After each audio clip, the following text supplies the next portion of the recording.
Bonjour et bienvenue au Tivou du mercredi 3 août 2022. Notre dévotionnel pour les jeunes, écrit par le pasteur Chris Oyakilome et offert par les vérités de l'Évangile. Le thème que nous avons ce matin est son amour sans faille. Oui, mon ami, l'amour de Dieu pour toi, comprends-le, est inconditionnel. Tu peux pas imaginer à quel point.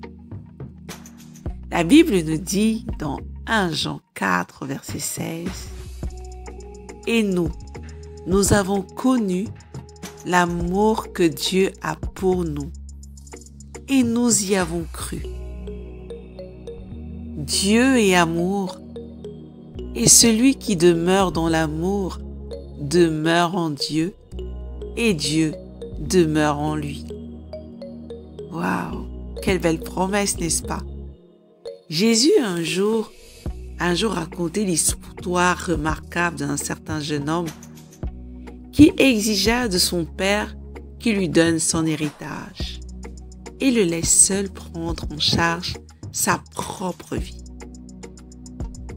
Le père, bien que pas d'accord, fit exactement ce que son fils demandait. Mais le jeune homme devint incontrôlable et dilapida toute sa fortune dans un style de vie luxueux et dépravé. Peu de temps après, il devint complètement fauché, à tel point que, pour se nourrir, il devait se battre avec des cochons. Mais un jour, il revint à lui et décida de retourner chez son père. Tu peux lire cette histoire merveilleuse dans Luc 15, versets 17 à 18. Dès que le vieil homme le vit venir de loin, quelle joie! Il se précipita pour embrasser son fils. Et la première chose qu'il dit à son père en larmes, c'est « Pardonne-moi, pardonne-moi, Père ». Et son père le fit. Vois-tu, mon ami, cette histoire est allégorique de l'amour de Dieu envers ses enfants. Lorsqu'un enfant de Dieu qui s'est éloigné de la vérité revient à lui, il le reçoit avec joie, le remet sur le droit chemin avec amour et le place à sa place légitime en tant qu'héritier du royaume. Le père de ce jeune homme a tué son veau le plus gras pour célébrer le retour de son fils perdu. Une action parallèle au sacrifice de Dieu, de son Fils unique, Jésus, pour notre salut. Comprends donc que l'amour de Dieu pour toi est inconditionnel, et réjouis-toi et prends toujours plaisir dans cette vérité. Vois-tu, mon ami, ce matin, nous comprenons combien Dieu nous aime.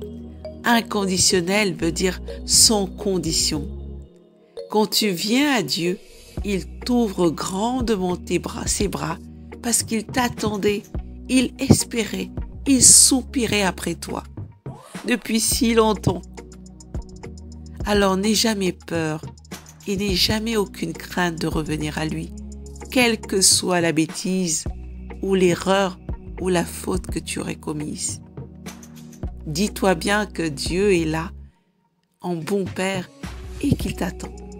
Et qu'il a hâte de faire sacrifier ce beau gigot pour toi. D'ailleurs, il l'a déjà fait en Jésus-Christ. C'est pourquoi il n'attend que toi.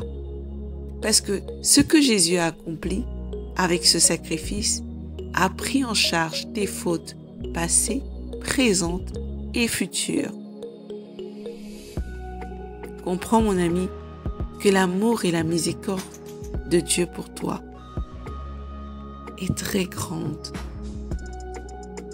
et que le Seigneur voudrait pouvoir t'avoir tout le temps avec lui. Et lorsque tu t'éloignes, il est aussi triste que toi. Et il est là, en train de soupirer, en train de dire « Quand est-ce que mon fils revient? J'ai besoin de lui, je veux le prendre. » Ne le regarde jamais comme un père qui va venir te juger, te condamner. Si à cause de fautes ou d'erreurs que tu as commises, tu as de la culpabilité en toi ou des pensées de jugement, dis-toi bien que ce n'est pas Dieu ton Père. Ce sont des pensées qui viennent simplement de l'ennemi pour te décourager à retourner dans les bras de ton Père. Dieu ne nous juge plus. Il ne nous condamne plus, car nous sommes réconciliés avec lui au travers de Jésus-Christ. Alors à chaque fois que tu as ce genre de pensées coupables, chasse-les avec autorité et déclare « Je suis enfant de Dieu et mon Père m'aime d'un amour inconditionnel. » Je t'invite à aller beaucoup plus loin en méditant dans Jean 3,16 et dans 1 Jean 4, verset 18. Mais avant, mon ami, prions ensemble. Cher Père Céleste, merci pour ton grand amour. Merci pour ta bonté éternelle et ta miséricorde envers moi. Je me réjouis de savoir que ton amour pour moi est infini et parfait. Et je manifeste cet amour à mon monde aujourd'hui. Au nom puissant de Jésus. Amen. Cher ami, prends le temps de lire l'histoire complète de ce jeune homme dans Luc 15, versets 10 à 32 et examine tes pensées et déclare avec autorité que tu es enfant de Dieu et que l'amour de Dieu est disponible pour toi. Sois convaincu de cet amour. Sois convaincu que Dieu t'aime et accepte-le, car son amour, mon ami, pour toi est sans condition. Ce n'est pas parce que tu pries, ce n'est pas parce que tu jeûnes, ce n'est pas parce que tu médites la parole ou que tu la lis que Dieu t'aime. Dieu t'aime, mon ami, sans condition, comme tu es. Il a fait le choix de t'aimer, quel que soit ce que tu fais et ce que tu ne fais pas. C'est pas merveilleux? Alors médite dessus et manifeste également ce même amour à ton entourage. À demain!